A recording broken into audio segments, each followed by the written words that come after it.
Hi everyone. Our lesson this month is on squash. There are two different types of squash. There is winter squash and summer squash. Summer squash examples would be zucchini and yellow squash. And summer squash is picked in the summer. That's why they name it summer squash. It has a very thin, soft skin on it. And winter squash, on the other hand, is picked in the fall. It is got a very thick skin or rind and a very hard stem. So today we're going to be focusing on the winter squash varieties. And I have a few pictures that I would like to share with you on here. Let's bring them up.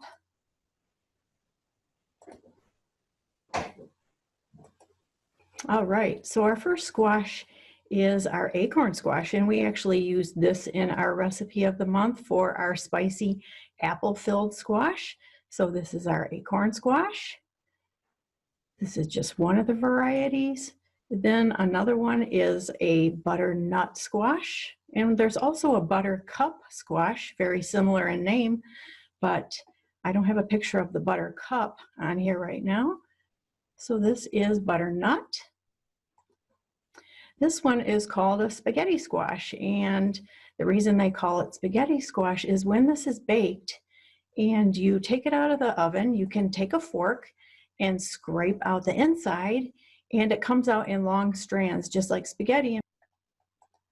Then we have pumpkins. Maybe you didn't know that pumpkins are a member of the winter squash family. These are actually pie pumpkins. They are smaller and have a nicer flesh when it's been cooked.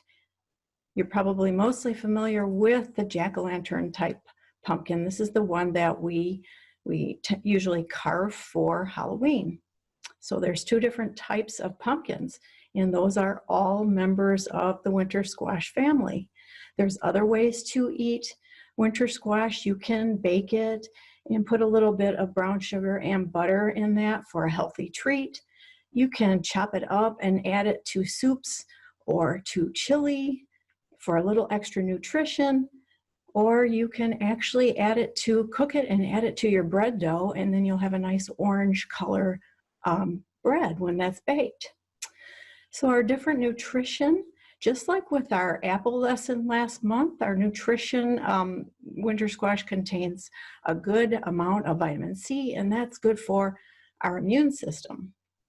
It also has fiber for our digestive system and potassium for our muscles.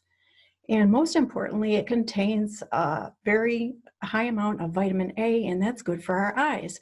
Any of our orange vegetables contain vitamin A, so that's an indicator. And the darker the orange color is, the better they are, the higher amounts of vitamin A. So they're very good for our eyes. Some different interesting facts about our winter squash is if you keep it in a cool place, it can last weeks or possibly even months. So this is something you could keep in your basement and have it on hand at any time when it's harvested in the fall and it's a lot cheaper to buy. You can store it up and keep it all through the winter. And like I said, pumpkins are a member of the winter squash family. And Michigan is actually number 3 in the squash production. So we have a lot of squash growing here in Michigan. Another type of winter squash are called gourds.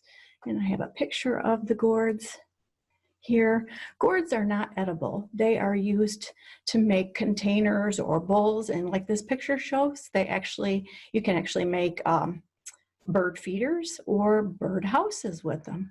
So that's pretty neat. And they're very pretty too. So I hope the next time you go to the grocery store, check out the different types of winter squash. I just touched on a few of them. There's many more out there. Look and see what's available and see if you'd like to try something new. Thank you. See you next month.